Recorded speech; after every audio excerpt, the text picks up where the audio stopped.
Good morning. ಹೇಗಿದ್ದೀರಿ ಎಲ್ಲರೂ? ಇವತ್ತು ನಮ್ಮ ಮನೇಲಿ ಹಲಸಿನ ಹಣ್ಣನ್ನು ಕುಯ್ತಾ ಇದ್ದೀವಿ. ಹೇಗೆ ಕುಯ್ಯೋದು ಗೊತ್ತಾ?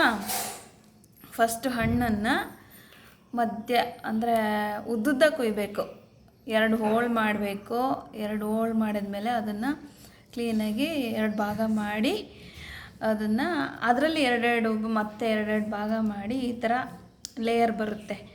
ಆವಾಗ ಈ ಥರ ಬಿಡಿಸ್ಬೇಕು. ಫಸ್ಟ್ ಆಫ್ ಆಲು ನೋಡಿ ಎಷ್ಟು ಚೆನ್ನಾಗಿದೆ ಪುಟಾಣಿಗೆ, ಆಯಿತಾ? ಆಮೇಲೆ ಫಸ್ಟು ಹಲಸಿನ ಹಣ್ಣು ಕುಯ್ಯೋದಕ್ಕಿಂತ ಮೊದಲು ಏನು ಗೊತ್ತಾ, ಈ ಎಣ್ಣೆ ಇದೆ ಅಲ್ಲ, ಹರಳೆಣ್ಣೆ ಇದೆ ಅಲ್ಲ, ಇದನ್ನು ಕೈಗೆ ಹಚ್ಕೋಬೇಕು.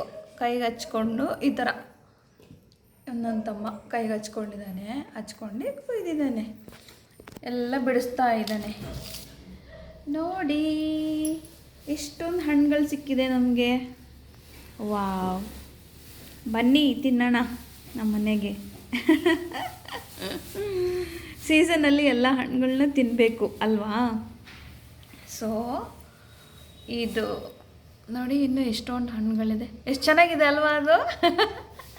ಈ ನಾರು ಎಷ್ಟು ಚೆನ್ನಾಗಿದೆ ನೋಡಿ, ತುಂಬ ಚೆನ್ನಾಗಿದೆ, ಘಮ ಘಮ ಅಂತಿದೆ ಹಲಸಿನ ಹಣ್ಣುಗಳು. ಇದು ಈ ಕಡೆ ಇಲ್ಲಿ ಹಾಕಿ, ಇದು ಅದು ದಿಂಡು, ಆಯಿತಾ? ಇದು ಅದರ ಬೀಜ. ನೋಡಿ, ಬೀಜ ಎಲ್ಲ ಇಲ್ಲಿ ಸ್ಟೋರ್ ಮಾಡ್ತಾ ಇದ್ದೀವಿ. ಇದರಲ್ಲಿ ಏನು ಮಾಡ್ತೀವಿ ಗೊತ್ತಾ? ಹಲಸಿನ ಹಣ್ಣಿನ ಬೀಜದ ಸಾಂಬಾರು ಮಾಡ್ತೇವೆ, ತುಂಬ ಚೆನ್ನಾಗಿರುತ್ತೆ. ಓಕೆ, ನೋಡಿ ಹೇಗಿದೆ ಹಲಸಿನ ಹಣ್ಣು, ಎಷ್ಟು ಚೆನ್ನಾಗಿದೆ ಅಲ್ವಾ ಫ್ರೆಂಡ್ಸ್? ನೀವು ನಿಮ್ಮ ಮನೆಗಳಲ್ಲಿ ಯಾವತ್ತಾದರೂ ಹಲಸಿನ ಹಣ್ಣು ತೊಗೊಂಬಂದಿದ್ರಾ? ತಂದಿದ್ರೆ ಆಗಲೇ ಸಿಹಿಗೆ ನೊಣ ಬರ್ತಾಯಿದೆ. ಬಂದಿದ್ದರೆ ನೀವು ನಿಮ್ಮ ಮನೆಗಳಲ್ಲಿ ಅಥವಾ ಗದ್ದೆಯಲ್ಲಿ, ತೋಟದಲ್ಲಿ ಹಲಸಿನ ಹಣ್ಣಿನ ಮರ ಇದ್ದರೆ ಚೆನ್ನಾಗಿ ಬಲ್ತಿರೋ ಹಣ್ಣನ್ನು ತೊಗೊಂಬಂದು ಕುಯ್ದು ಈ ಥರ ಎಲ್ಲ ನೀಟಾಗಿ ಬಿಡಿಸಿ ಏನು ಮಾಡಿ ಗೊತ್ತಾ? ಬೇರೆಯವ್ರಿಗೆ, ಅಕ್ಕಪಕ್ಕದ ಮನೆಯವರಿಗೆ, ಫ್ರೆಂಡ್ಸಿಗೆ ಎಲ್ಲರಿಗೂ ಕೊಡಿ, ಹಂಚಿ ತಿನ್ನಿ. ನೀವು ತಿನ್ನಿ. ಈ ಹಲಸಿನ ಹಣ್ಣಿಂದ ಏನೇನು ಮಾಡ್ಬೋದು ಗೊತ್ತಾ?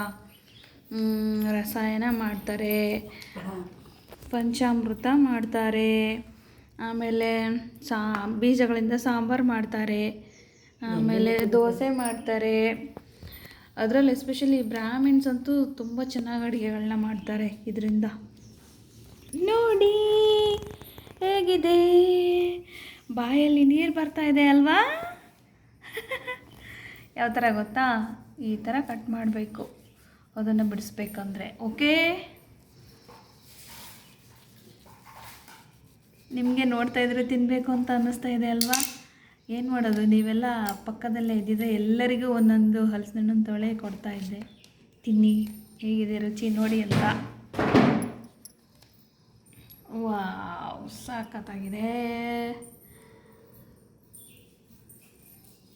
Super super. ದೇವರು ಸೃಷ್ಟಿ ಎಷ್ಟು ಅದ್ಭುತ ಅಲ್ವಾ ಸ್ನೇಹಿತರೆ? Wow, super. ನೋಡಿ ನೋಡಿ ನೋಡಿ.